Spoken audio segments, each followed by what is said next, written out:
So how could she possibly have died of the natural causes because she got lost and confused and just plopped down and died? Which is what they say. That's absurd. And she didn't drown. She was found face up with her head on a bush. So none of that story is true. Why were they lying about this? To this day, there's no answer for that. But that happened. So we were able to, 48 hours, filmed it. They came in with us, they walked it with us, and so we have a record of all of that. So that now stirred the whole thing and my involvement.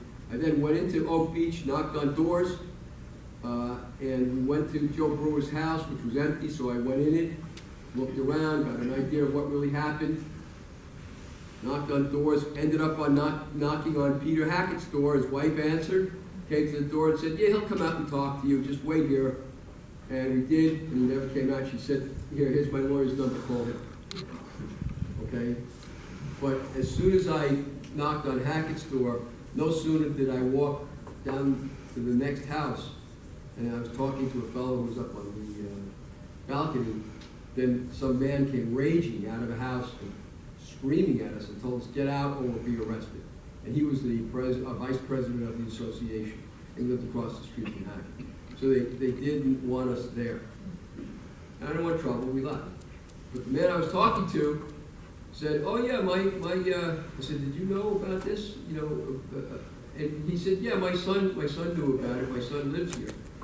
Or it was his nephew, one of his relatives, anyway. And he said, yeah, she was knocking on doors over here.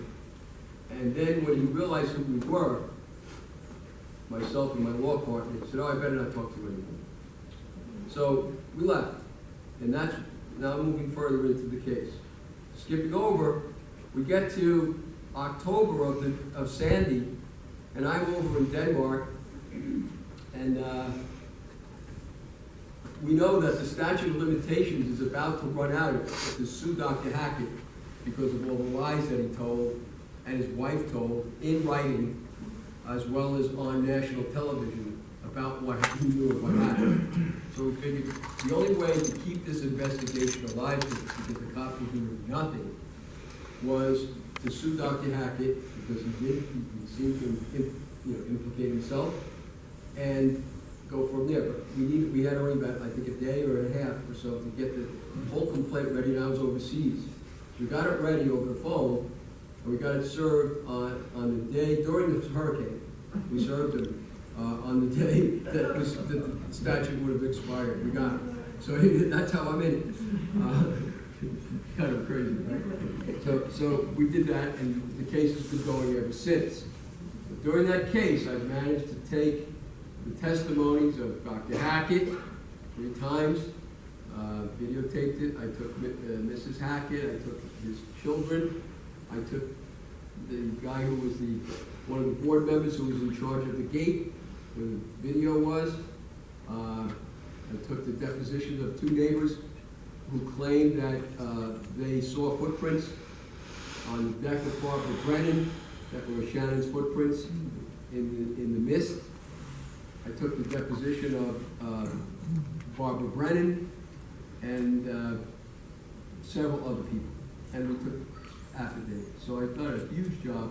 I then eventually took the deposition of Joseph Brewer and 2 depositions of Michael Pack, the escort driver who brought Shannon there, and God knows what else happened. So we have plenty of information, tons of information. Took many, many hours. I took my time in deposing them, pretty thorough job, and got as much out of them as we can. And I'm telling you now, I don't care what really happened, who knows, but those people are lying. Every one of them are lying. They are not telling the truth. And I have the evidence to prove that. They contradict each other on substantial issues throughout their testimonies. And in ways that are actually remarkable. I never expected that to be. People make mistakes, people forget. Nobody tells the complete truth. You don't, I don't, nobody can. You can't remember what I said 5 minutes ago exactly. You can't sit there and say, he said. Because when you do, you're not telling the truth. Even though you think you know, you don't. That's how we catch you on the witness stand all the time. Ordinary nice people look like complete liars, okay? Because people can't really remember. They bias what they say. They color it, their minds color it. That's what I expected to encounter. I didn't expect to encounter intentional lies, but I did. What would have been their motive? I don't speculate.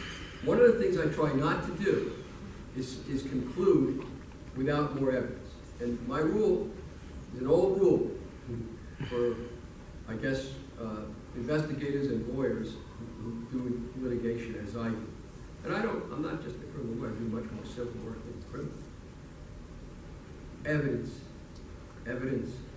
always evidence. Inference, yes, you can make all kinds of guesses, but that's all they are. Never fix yourself and say, that's it, I got it. Because you don't. You don't know. And I don't. I'm not going to sit here and say, absolutely, this is what I think this is the killer. I'm not doing it because I don't have this positive evidence that I don't have circumstantial evidence, which can be very strong, for which you can be convicted of a crime, even on circumstantial evidence. But we don't have anybody saying, I killed them. And he did, or she did. Just don't have it. Okay? Anyway, so once we started the case, that enabled me to investigate and to take the depositions of all these people and to get further and further into the case. There's 1,000 things I could tell you about all of that, but maybe, we only have, I don't know how long is this thing?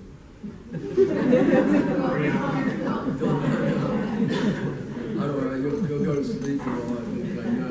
You will. Go ahead. Sure. Thank you so much for your time.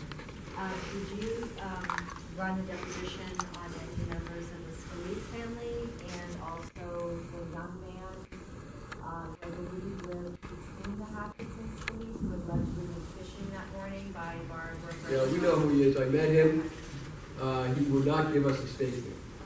The Scalises, I took several statements from, both the young man, Joe Jr., his father, and his mom. They're completely opposed to Hackett and the others that are there. They think Hackett did it, and they are adamant about that. So they're enemies. But they were enemies before this case over other things in there. So they have their biases, but they were helpful. They were very helpful people in the case. But I didn't know that Joe Jr. was a marijuana grower in New Jersey who got busted eventually for it. I didn't know that at the time. I had no idea of that. But they were helpful. They certainly were helpful. They wanted to get to the bottom of it. They had their biases. After you had that news conference, I can't hear you, sir. after you had the news conference, to hopefully bring in the FBI, did the FBI do anything? They did not. We wrote to the FBI as well, to ask them to come in. I wrote to the United States Attorney, Department of Justice, to ask them to come in. We were ignored. We got no response whatsoever. We learned later on that the sparkling chief of police, James Burke, deliberately, intentionally discouraged the FBI from being involved in any case in Suffolk County, not just ours, and that he was suppressing that. So that it's an inference that he suppressed it in our case. All I know is they didn't step in. So that's the answer to your question. Right. So basically what's going on up from 2012 until now is that the only one running any kind of a organized investigation besides the police department is me. All right? And that I know. I mean, there's a lot of people who, they're the internet people more. So I get people from India telling me what's going on in Suffolk County. Level 3. So that's happening, but we're the only ones that have any authority to keep going, and that's what we're doing. So I can say that once I started taking depositions, that community flows like a flower. And it's not a nice place. You might say, well, I dare you say, I have no problem saying it. I've investigated a lot of people in that community. How many of you own boats? Few, right? One or two, not a lot. Okay, good. So you're poor like I am. I'm not rich, believe me, not with this case. It's all pro bono. So if you don't own a boat, but you know, if you go off the coastline in the Great South Bay, down by Jones Beach Inlet and all that, or you go off of Shelter Island, right, or Block Island, or the Long Island Sound, people tie their boats up, and they party, and they smoke dope, and they snort, and they have all kinds of wild sex parties, they do all kinds of stuff. Not everybody, but there are plenty of people who do that. Why? Because everybody knows, if you know anything about it, it's free. There's no cops, nobody's checking you, you do whatever you want. Well, Oak Beach is a boat.